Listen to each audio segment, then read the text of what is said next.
Are you passionate about protecting our planet? Then you absolutely need to hear the secret life story of soil. Trust me, this changes everything. Soil isn't just the stuff that gets under your nails. It's a living, breathing organism with a life cycle of its own. It's born from the raw power of weathered bedrock. Over time, plants move in, capturing sunlight and creating organic matter, feeding the soil as they grow. Think of it like a giant community, with millions of microorganisms working as tiny laborers. But here's where things get wild. Just like us, soil needs care. It gets tired. It needs food, organic matter. It needs energy from the sun, caught by plants above. And just like we need a roof over our heads, those hard-working microbes need the shelter of living plant cover. A bare patch of ground?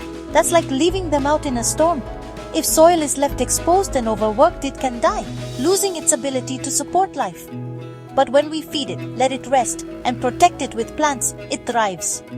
Healthy soil gives back to us in ways we can't even count, from growing our food to fighting climate change. So next time you see a patch of earth, remember, it's not just dirt, it's a living ally. Let's treat it with the respect it deserves, and it'll keep working wonders for our planet.